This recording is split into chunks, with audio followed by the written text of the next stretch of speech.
सांग मैंने जय जगन्नाथ मु मधु स्वागत कर मधु फैमिली ब्लॉग्स को देखो आज मुझे कातला माछ नहीं छोट छोट पीस अच्छी कहीं घरे खावाई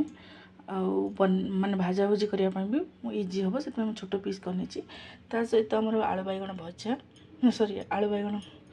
काटिकी रखी टमाटो ये अदा रसुण पेस्ट आठ पंचफुटण शुखला लंका तेजपत्र आमर हलदी गुंड लंका गुंड जीरा गुंड धनिया गुंड आ लुण आम यही सब आइटम नहीं कि आम आज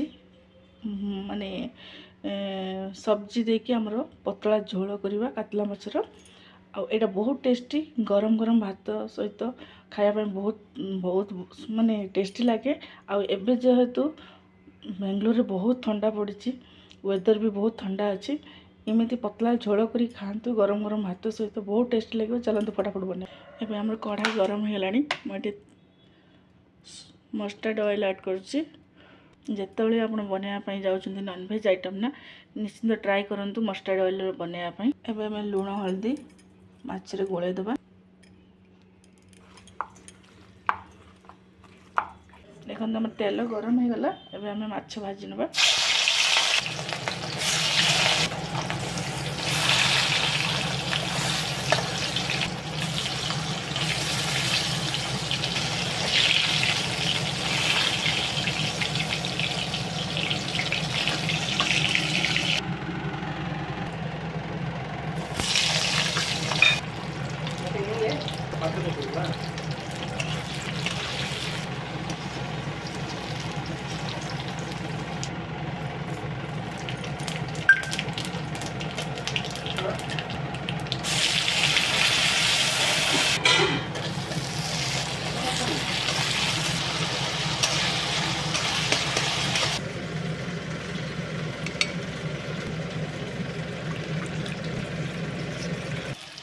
एबे आम ये मसलार पाउडरटा गोले पानी रे एटा आम ऐड कर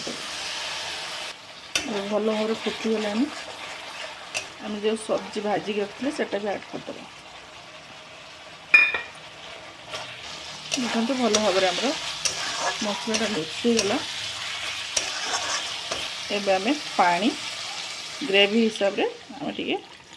मैंने जेहेतु भात रे खाइबू ना टे अधिक कर देखो एबे आमर ग्रेवीटा भल भाव फुटिलानी एबे आम माछ ऐड कर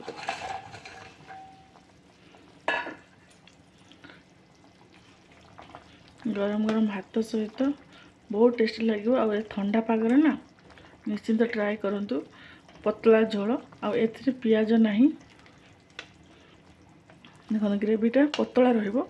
आ कलरटा ठीक माछ झोल टाइप रे कलरटा आसो जदि आज रेसिपीटा निहाती आपन भल लगी कमेंट रे जणेबे आ चैनल जदि नुआ अच्छा सब्सक्राइब करदेवे रोची बाय बाय लव जय जगन्नाथ।